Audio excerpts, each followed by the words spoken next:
Video 4, point number 3. The government cannot give to someone what it has not taken from someone else. They can't give to you without taking from your neighbor or from me. They can't give to me without taking from someone else. Our government doesn't manufacture goods. They don't make shirts. They don't make goofy hats. They don't make shoes. They don't build cars. They don't grow food.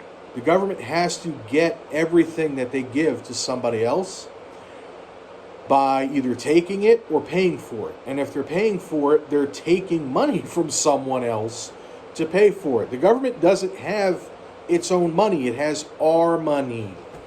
People don't seem to get that. The national debt, which is like trillions and trillions of dollars, it's not really the federal government's debt. It's your debt, my kids' debt. And I think that point gets missed a lot. We look at the government as being this entity, but the government is us. They're the people that we put in charge for whatever reason to make decisions for us, and very frequently they make very bad decisions. The government doesn't have anything of its own. Everything that the government has comes from us, from the people. All of the military armament that our government has is because we the people, provided the funding for them to have someone else create it. Whether it was design it, manufacture it, transport it, build the buildings it's stored in, the airplanes they're transported on, we provide the funding for all of that. The government cannot give to someone what it is not taking from someone else. Let's talk about food stamps. That's a pretty good example here. In order for the government to give someone that can't fully provide for their family money to be able to better provide for their family, they have to take that money from somebody else, either through taxation or through moving money around by cutting funding somewhere else. And let's be honest, the government really doesn't cut funding out of very many things. And there are tons of videos available and tons of things that you can read available about government waste and government spending.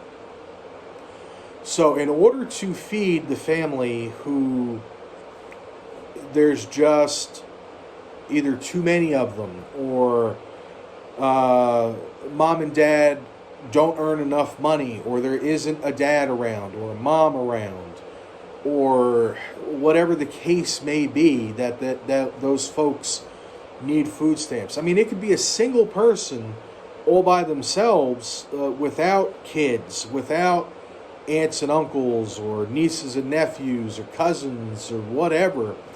It could be a single older woman who has no family, or older man who has no family, that worked all their entire life, and now they're receiving Social Security, and it's not enough to pay for their housing and their medicine and their foods. Oh, I'm doing that creepy Bill Clinton point with my thumb thing.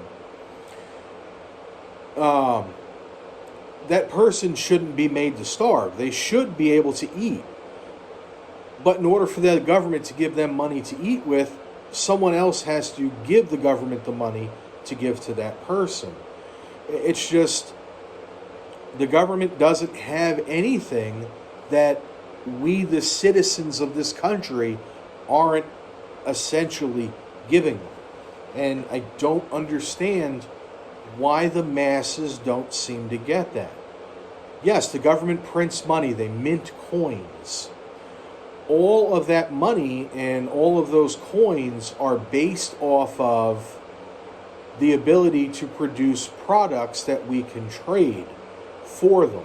If the government were to take over the manufacturing of all of goods and providing all of the services, that money now has no value. We have to have value to our money, and we have to be able to exchange it freely without government interference. but the government can't exchange that money without getting it from somebody else. And they can't exchange goods without having money to purchase those goods from someone else. Pretty simple to me, but the point gets lost on a lot of folks.